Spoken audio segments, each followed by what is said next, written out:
les gars, je suis avec monsieur Létal Bijiji. Arrête de la Létal Bijiji. chouchoua. Tu sais pourquoi je rigole? Parce qu'il est Létal Bijiji. Mais quand je l'ai ramené au sol tout à l'heure, il n'était pas létal. Tu vois?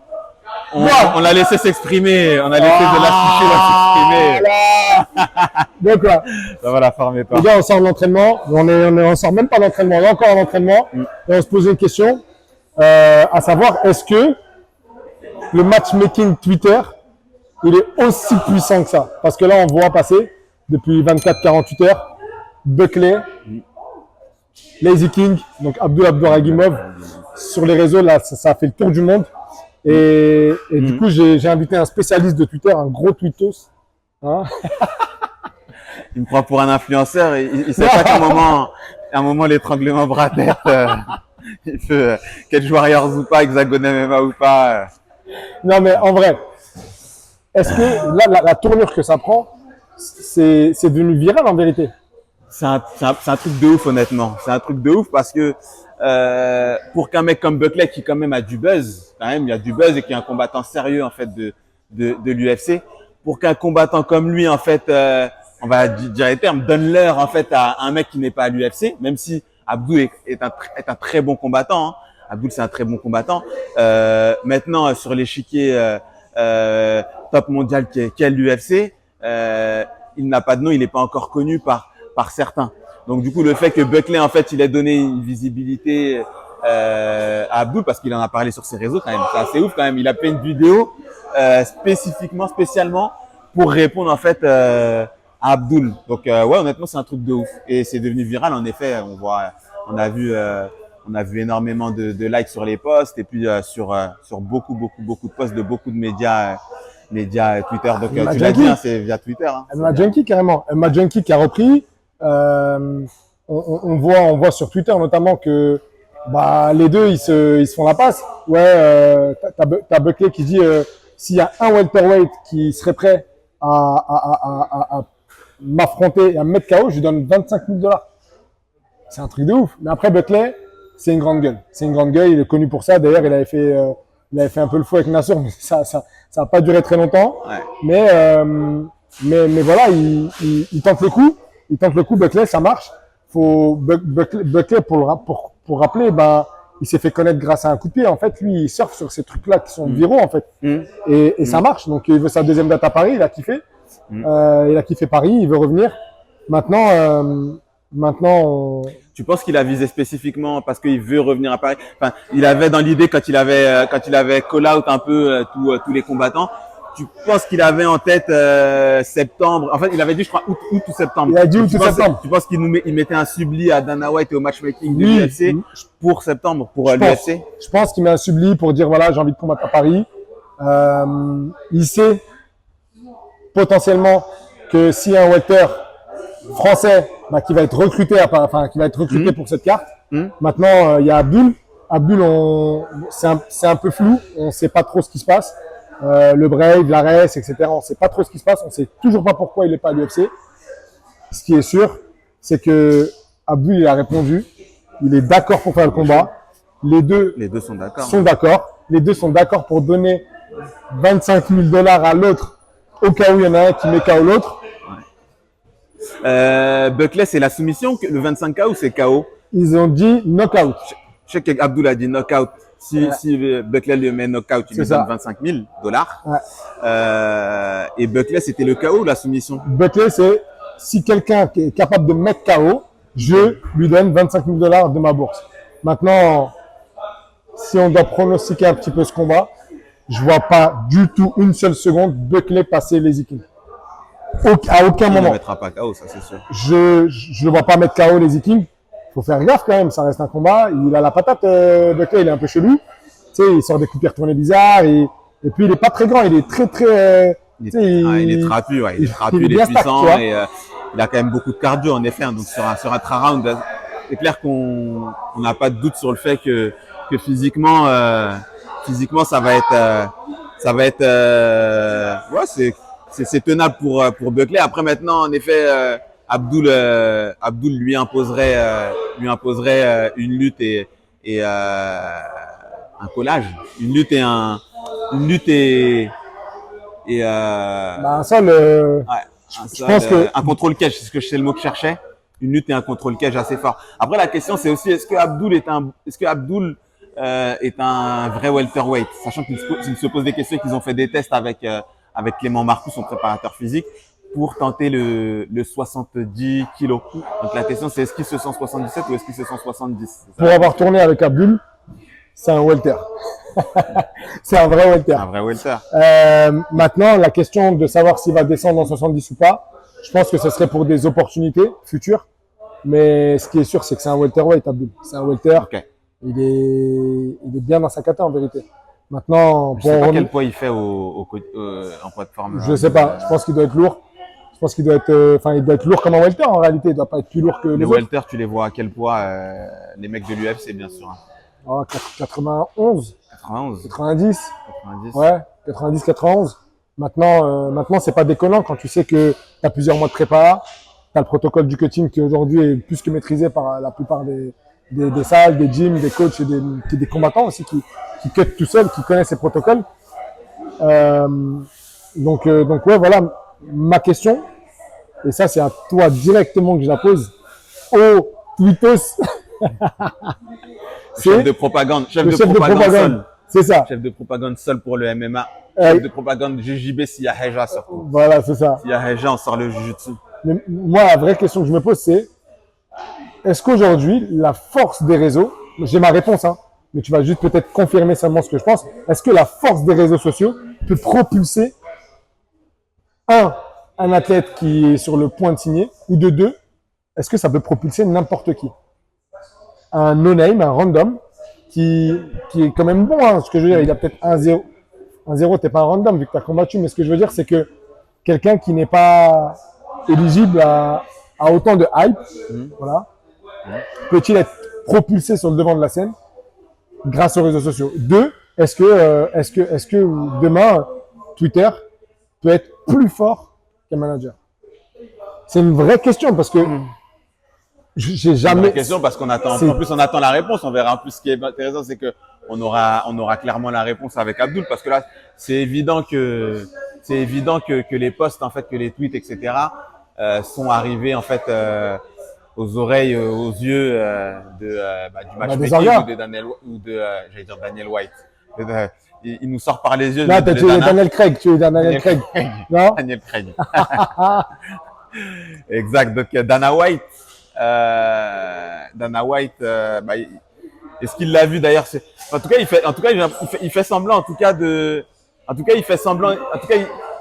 il fait semblant d'ignorer d'ailleurs. C'est incroyable, c'est qu'en fait, on ne l'a jamais encore vu employer le nom, sortir le nom d'Abdul Abdouragimov, alors que c'est pas la première fois en fait que Abdul a été arrobase. Maintenant, il faut savoir maintenant que là c'est un combattant directement qui a dit bah on est d'accord, on est prêt, on doit y aller. Dire là les trois quarts du boulot en fait, Bah, en fait, là, tout a est été fait. fait en fait. Tout Voilà, est ça a fait. été fait. Tout est fait. Tout est fait. Abdul, Septembre, en fait, normalement les planètes sont censées être alignées. Septembre UFC, Les Vikings, mettre c'est de un la Parisien. hype. Les Vikings, Enfin, voilà, c'est un Parisien, c'est un Français, c'est un quoi. Français. Il est de Nantes. Exactement, c'est un Français. Les deux sont chauds pour combattre. Buckley est chaud pour combattre. C'est un mec qui a du buzz et qui a de la visibilité. Et puis voilà, faut aussi que White et le matchmaking en fait fassent plaisir en fait aussi au public français. Je veux dire, ils viennent quand même sur notre sol, donc c'est aussi, je dis pas la moindre des choses, mais limite en fait, voilà, limite. On a attendu déjà l'année dernière. Là cette année, c'est mort. On va brûler l'arène, sinon hein. Là on va appeler les émeutiers, bip, censuré, etc.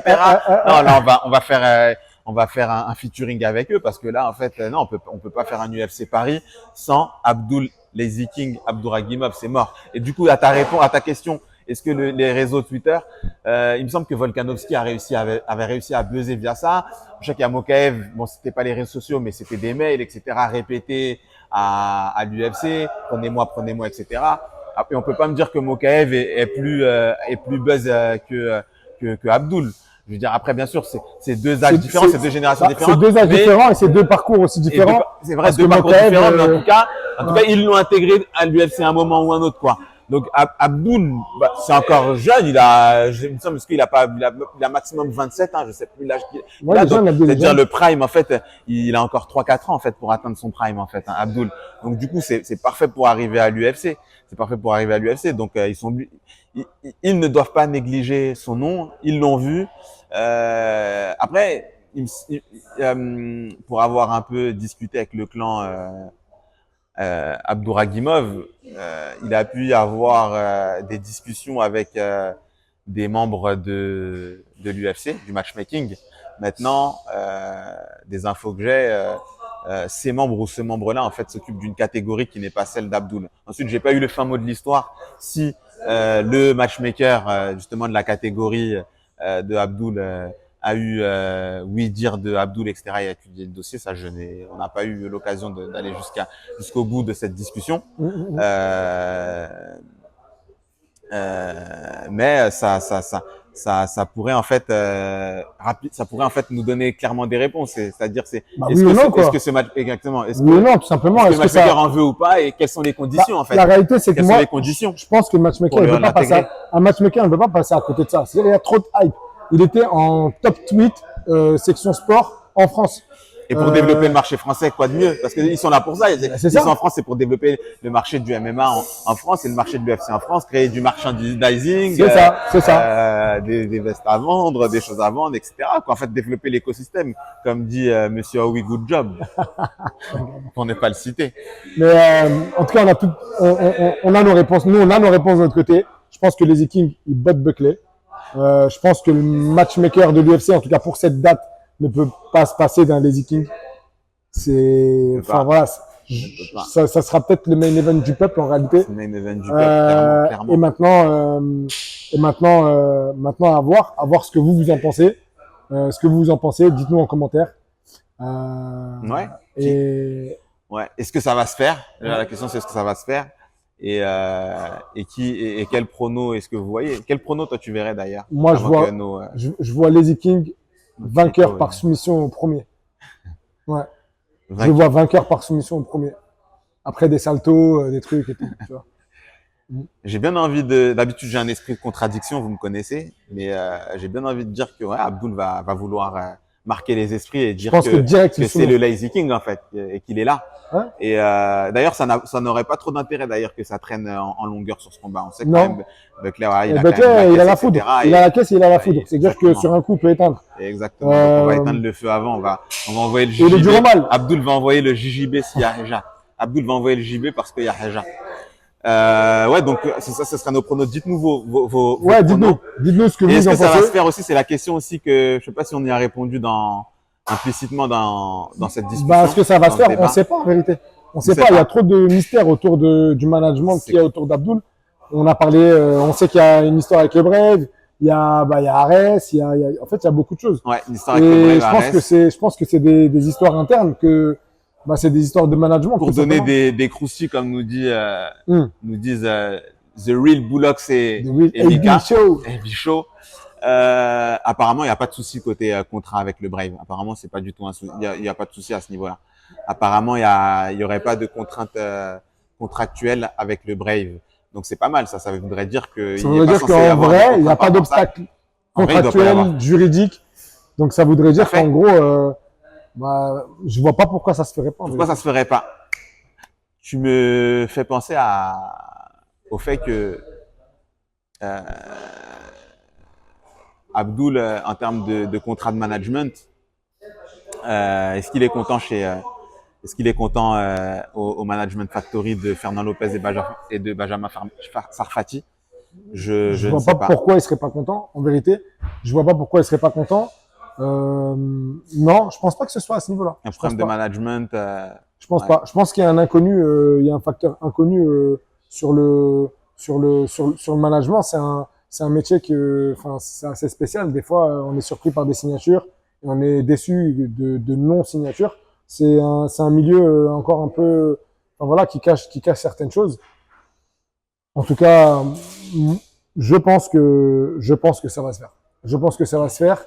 Et j'ai J'espère que ce sera pas j'ai 11 pas envie agneaux, de dire. j'espère que ce sera pas 11 agneaux tardés, hein. Non, Parce que ça se fait, mais dans 4-5 ans, on va être déçus, hein. non, non, ce sera pas dans 4-5 ans. Je pense que là, la hype, elle est réelle autour d'Abdul.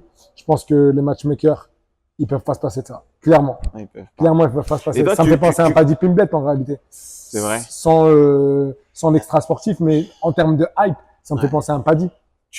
Toi, en parlant de ça, en termes de hype, etc., tu crois à ce que certains tweetos disent, que des Abdul, il y en a 1 milliard en Europe et au Caucase, et donc ils en ont pas besoin. Bah, Je suis pas si certain. Alors, il y a du vrai et du faux, mais moi je suis pas si certain que ça. je pense Abdul, que ça reste quand même du top niveau en lutte plus grappling, et je suis pas sûr qu'il y a 10 000 mecs top niveau sur de la lutte et du JB d'MMA. j'ai deux avis.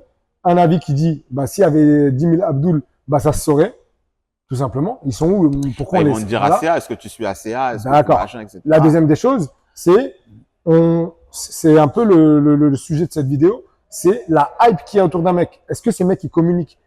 On demande pas aux gens de faire des influenceurs, de faire des placements de produits, mais c'est un outil aujourd'hui qui est indispensable à la carrière d'un combattant. À l'époque, les mecs, ils se connaissaient bah, par d'autres moyens en vérité. Tu vois, il n'y avait pas Instagram, il n'y avait pas Snapchat, il n'y avait pas tout ça. Sauf qu'aujourd'hui, avec une vidéo, tu peux faire un buzz. Regarde, là, c'est ce qu'il a fait, Buckley. Il a fait une vidéo, il a buzzé.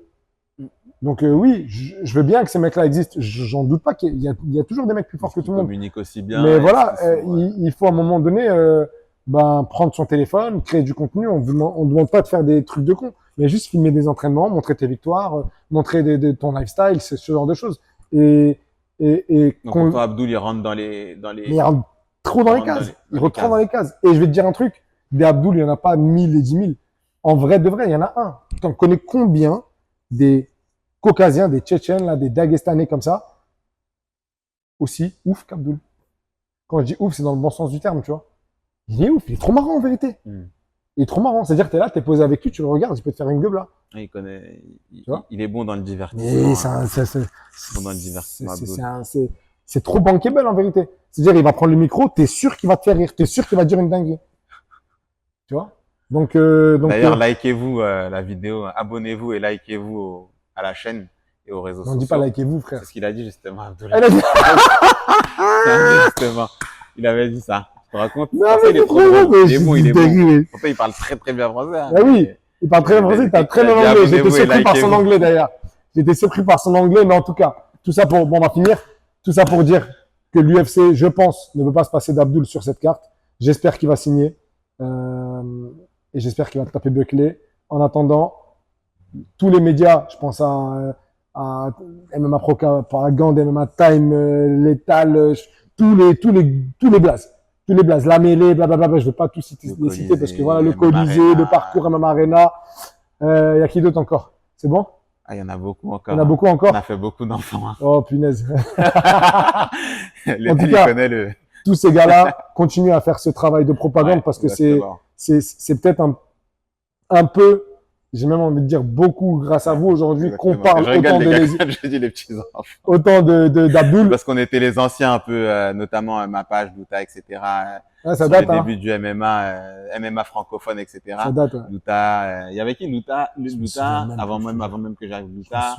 Il y avait Morgan qui, bon, c'était un combattant, mais c'était une page de combattant. Ouais, Morgan, il faisait du bon contenu. Je crois qu'il y avait, et puis il y avait la sueur qui était une des pages, mais il n'y avait pas 10 milliards de pages. Il y en a trop aujourd'hui. Ouais, exactement. En tout cas, continuez à faire ce travail. Continuez à faire ce travail parce qu'aujourd'hui, le nom d'Abdul, bah, il est parti jusqu'à MMA Junkie. T'as même MMA Junkie qui a dit qui est MMA Propagande, tu te rends compte? C'est un truc de ouf. Ils ont demandé à savoir qui est MMA Propagande. Dinguerie, vous faites un taf de fou, les gars. Donc, on continue et on espère qu'il va signer. En attendant, nous, on va aller se doucher parce que là, il n'y a plus personne dans la salle. Il n'y a que Naïm, là, il nous déma là avec sa tête. Les gars, peace. Lethal, merci. Merci pour la belle discussion, pour le beau débat et on attend en fait leurs commentaires. Ça va être intéressant de savoir est-ce que ça va se faire et quel est votre prono. C'est ça. Et s'il y a des gens qui ont des croustilles là, vite fait, n'hésitez pas à les mettre en commentaire. Abonnez-vous et likez-vous. Likez-vous, ouais. Abonnez-vous et likez-vous. Merci.